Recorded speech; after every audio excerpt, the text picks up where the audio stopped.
Et pour vous, qu'est-ce qu'il en est du spécialiste de maintien de l'ordre ou de l'expert en maintien de l'ordre, Grégory Joron?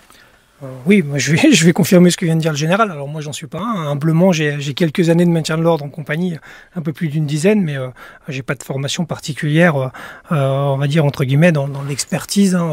Voilà, j'ai juste quelques années de métier. J'espère que dans ce groupe d'experts, il y a des fonctionnaires il y a des véritables de la base et des véritables experts, en effet. Le maintien à distance des adversaires, et c'est peut-être ce qui a évolué, en tous les cas, pendant les manifestations des Gilets jaunes, mais déjà, par exemple, pendant les manifestations de la loi travail en 2016, Grégory Joron, cette question de la mise à distance de l'adversaire, donc de se trouver à distance de ceux qui manifestent, a été, disons, mise à mal, là aussi, par un rapprochement progressif des forces de l'ordre. Forcément, parce que cette mise à distance se base aussi par l'utilisation de l'effet lacrymal. C'est là-dessus qu'on base aussi notre gestion de foule, et malheureusement, les gens qu'on avait aussi à gérer étaient tout équipés, ou on l'a vu sur le mouvement des Gilets jaunes, très équipés, et particulièrement de masques à gaz plutôt efficaces, qui faisaient que forcément, déjà, l'effet lacrymal ne fonctionnait pas. Et on a, je pense, perdu de vue depuis de nombreuses années, qu'aussi le maintien de l'ordre comprend aussi le choc de temps en temps, et d'aller au contact. Et ça, c'est aussi une réalité, ça a toujours existé. On a eu des mouvements durs dans certaines années, les années 80, ou même avant, avec des maintiens de l'ordre qui se passaient aussi au contact, et on a simplement perdu de vue pendant un moment que de temps en temps, il fallait aussi inclure ces manœuvres-là de contact. Grégory Joron, puis je donne la parole ensuite à Sébastien Rocher depuis Lyon. Je pense qu'en effet, c'est une technique qu'on peut utiliser pour encadrer, par exemple, des supporters, pour les amener jusqu'à un stade, etc. etc. C'est une technique qui est utilisée aussi dans des techniques de désescalade dans d'autres pays européens, c'est une réalité, parce que c'est une technique qui est oppressive, sauf qu'en matière de l'ordre, c'est aux antipodes de ce qu'on doit faire. C'est-à-dire toujours laisser une possibilité à la foule de pouvoir évoluer et sortir de cet endroit-là. Et c'est d'ailleurs, à mon sens, dans ce qu'on doit faire évoluer, si on parle de doctrine. Moi, ça me semble un peu pompeux, parce que je ne suis pas sûr qu'on doive jeter tout avec l'eau du bain, comme le dit le ministre. Je rappelle que le maintien d'ordre, on l'exporte à l'international, que sur la gendarmerie ou les CRS, nos techniques de gestion de foule sont, pour les CRS, en 2017 et 2018, exportées dans 48 pays différents. Donc voilà, je ne pense pas qu'on soit totalement dans le faux dans la gestion de foule démocratique qui est appliquée en France. Grégory Joron, sur ces questions. Est-ce que vous seriez prêt justement à ouvrir de façon transparente et démocratique des formations, des discussions avec des citoyens, des gens qui ne sont pas, disons, de la maison, CRS ou gendarmerie mobile? Je pense qu'encore une fois, on a travaillé sur les différents temps du maintien de l'ordre, c'est-à-dire la préparation, le déroulé et ce qui se passe après.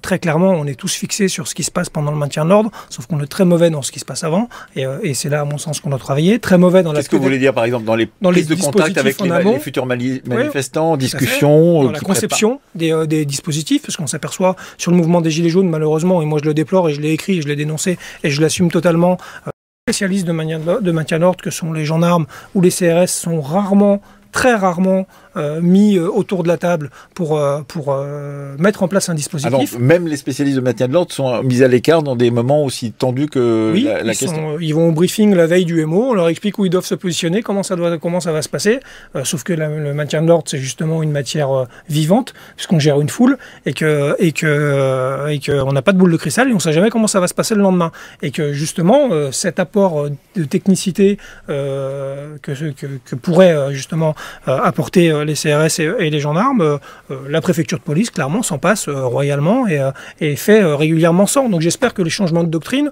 ça va surtout être des changements à ce niveau-là, où on va pouvoir justement simplement avoir une conception plus technique, avec un regard simplement pragmatique. Grégory Joron, vous n'êtes sûrement pas d'accord avec tout ce que vient de dire Sébastien Rocher, mais sur la question de la variété des gens qui sont intervenus dans un mouvement aussi long que le mouvement des Gilets jaunes, avec des forces de police, des gens qui n'étaient pas habitués à la question du maintien de l'ordre, à côté de gens spécialisés comme les CRS ou les gendarmes mobiles. Je pense que vous avez un certain accord avec ce qui vient d'être dit, c'est-à-dire la variété des forces qui étaient mises en œuvre sur le terrain, qui peut-être a compliqué le maintien de l'ordre à la française tel qu'il était imaginé au départ.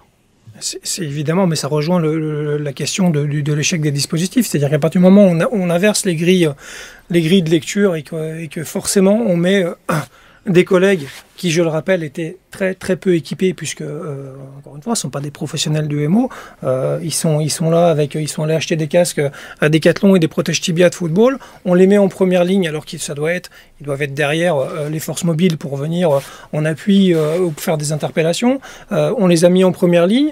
Ce sont des gens qui sont formés pour faire des violences urbaines, qui travaillent dans les quartiers habituellement ou dans des brigades anticriminalité, et qui font du saut de dessus et qui sont toujours en milieu hostile. Et ils ne sont pas là pour faire de la gestion de foule, et ils n'ont pas la culture de professionnels qu'on peut avoir en CRS ou chez les gendarmes. Donc évidemment, et juste un petit point quand même, malheureusement, on n'a pas de témoignages de policiers blessés et de gendarmes. Je vous rappelle qu'il y en a eu 1500. On sait, 600. Je rappelle aussi que les pays comme l'Allemagne et l'Angleterre ont des stratégies certes différentes, mais aussi d'expressions de foule totalement différentes. Et personnellement, et c'est là qu'on est en désaccord avec M. Rocher, et que moi je le suis, c'est sur la stratégie de désescalade qui porte régulièrement dans ses analyses et qui me semble aujourd'hui pas appropriée parce qu'elle n'aurait de toute façon pas fonctionné. Stratégie de désescalade qui est généralement mise en œuvre justement par exemple en Allemagne. Oui, mais sauf que ça n'aurait pas fonctionné avec les Gilets jaunes. Grégory Joron, vous semblez pas convaincu par le plaidoyer Bastien Rocher des algorithmes et de la possibilité. Je pense qu'il va falloir s'acheter un paquet d'ordinateurs très performants. Mais bon, après, non, simplement pour revenir sur le 1er décembre, parce que on a parlé de violence extrême. Je pense que le général a eu les mêmes témoignages du côté des gendarmes ou des remontées d'informations qu'il a pu avoir également. Moi, j'ai eu contact avec des CRS et surtout les 3 compagnies qui étaient engagées et fixées pendant les quelques heures très intenses en haut des champs.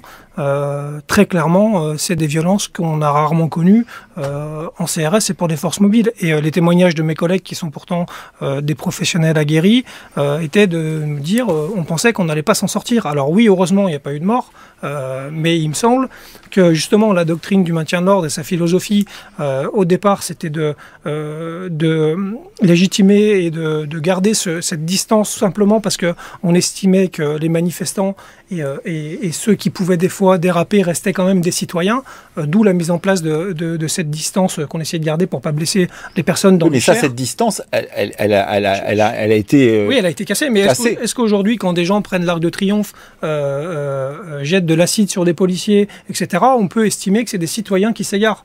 Je pense que c'est des criminels, donc il faut reposer les choses comme il faut aussi. Vous dites par exemple, Grégory Joron, que dans une foule qui n'est pas habituée à manifester, ils ne comprennent pas les signes qui sont des signes habituels qui sont envoyés à des manifestants traditionnels, les tirs de fusées, les choses comme ça, les sommations, les choses comme ça ne sont pas comprises de la même manière quand on n'a jamais fait de manifestation que quand on est habitué à ces manifestations. C'était déjà des questions qui étaient posées par par les préconisations du rapport IGGN-IGPN de 2014 que M. Rocher a cité tout à l'heure, qui faisait malheureusement suite au barrage de Sivins et à la mort de Rémi Fraisse. Il y avait eu déjà... Rémi Fraisse, on peut dire que c'est un début tout de même, ce moment-là, et un moment important. Non, c'est un début de réflexion avec des préconisations qui étaient intéressantes justement sur la communication de l'emploi de la force, qui est tombée dans un tiroir. On sait pas, on a depuis eu aucun groupe de travail. Oui, mais depuis ce moment-là, effectivement, de la part des manifestants, il y a ce souvenir de Rémi Fraisse qui est un souvenir traumatique et très. Ça reste forcément dramatique, mais voilà. Mais au-delà de ça, on a eu encore une fois ces manifestations. Il est essentiel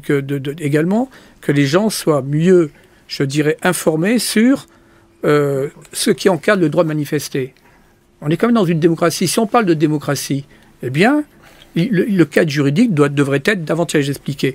Et deuxièmement, pour ce qui est de la gestion de la foule proprement dite, notamment qu'elle bascule d'une notion de manifestation à une notion de rassemblement, à une notion d'attroupement, eh bien, et qui va se traduire par une dispersion, il faudrait avoir des moyens, notamment comme en Allemagne, de mieux adresser donc aux manifestants le contenu, le message de la sommation, c'est-à-dire l'obligation de se disperser, de s'éloigner.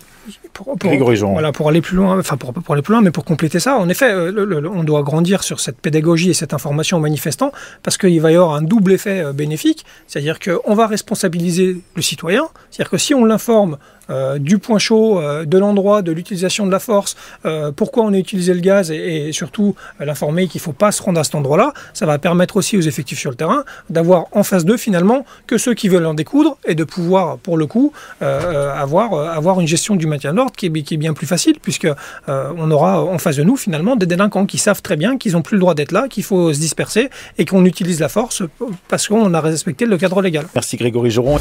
Retrouvez toute notre actualité sur videopolice.com, la chaîne YouTube d'Unité SGP Police.